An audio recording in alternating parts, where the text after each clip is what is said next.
आज हम लोग डिग्री पार्ट 2 के पेपर थर्ड ज्योग्राफी ऑनर्स में भारत के भूगोल के अंतर्गत तीसरे यूनिट के बारे में हम लोग चर्चा करेंगे। 2 यूनिट के बारे में हम लोग चर्चा कर चुके हैं।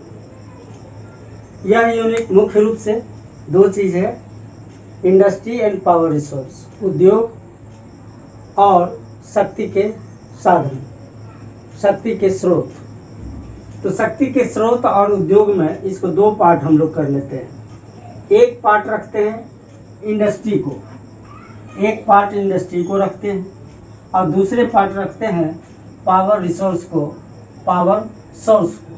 सोर्स भी कह सकते हैं इसको, शक्ति के स्रोत या शक्ति के साधन। तो शक्ति के साधन की चर्चा हम बाद में करेंगे, पहले हम लोग कर लेते हैं उद्योग के बारे में चर्चा। यहाँ इंडेक्स दिया हुआ है, पहचान दिया हुआ है, 2 तरह का सिंबल है।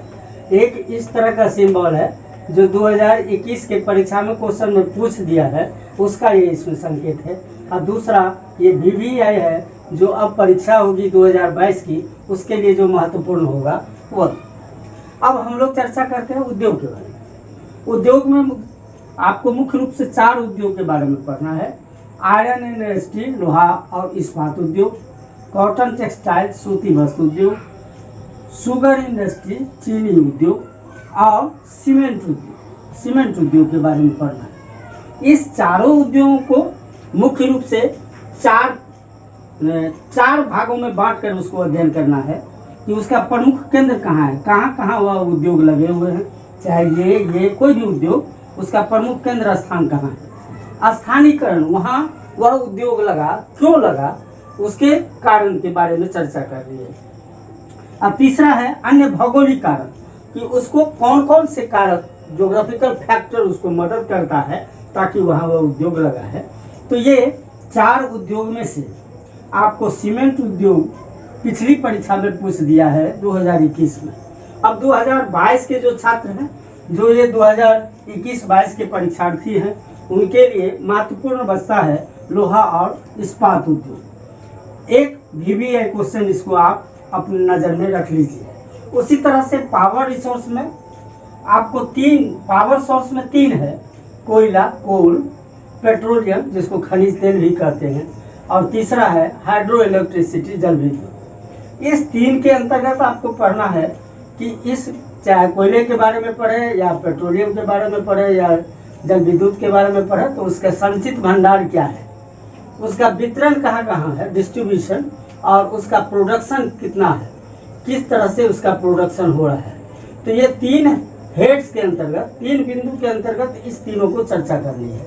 उसमें भी आपको मोटा मोटी 2021 के बारे में आपको चर्चा है ही कि 2021 में पेट्रोलियम यानी खनिज तेल के बारे में पूछ दिया है। तो अब ये जब पूछ दिया तो ये तो अब आपके लिए महत्वपूर्ण नहीं है, और यहाँ कॉटन टेक्सटाइल भी आपके लिए महत्वपूर्ण नहीं है। तो बचता है उद्योग में 3, तो उसमें लोहा इस्पात को महत्वपूर्ण रखिए, और दूसरा आप चीनी उद्योग को भी आप तैयारी कर सकते हैं, लेकिन सबसे महत्वपूर्ण लोहा और इस्पात उद्योग। उसी तरह से इसमें पेट्रोलियम को छोड़ के, चूंकि पेट्रोलियम पूछ दिया है, तो अब कोयला आपके लिए महत्वपूर्ण VVI बन जाता है। तो कोयला को आप महत्वपूर्ण रूप से पढ़िएगा, और इसके अतिरिक्त अगर संभव हो सके तो हाइड्रो इलेक्ट्रिसिटी, जल विद्युत के बारे में पढ़िएगा। तो इस तरह से यूनिट 3 के अंतर्गत 2 क्वेश्चन VVI है 2022 के परीक्षा के लिए, जो 21-22 सेशन के छात्र हैं उनके लिए, आयरन एंड स्टील, लोहा और इस्पात उद्योग, और दूसरा है कोयला के संचित भंडार, वितरण और उत्पादन, लोहा और इस्पात के प्रमुख केंद्र, स्थानीयकरण और भौगोलिक कारण या कारक। इस तरह से आपको इतना महत्वपूर्ण बनता है। तो इस यूनिट के अंतर्गत 2 तरह के क्वेश्चन आपके लिए ज़्यादा महत्वपूर्ण है, लोहा और इस्पात उद्योग और कोयला। बस इतना ही।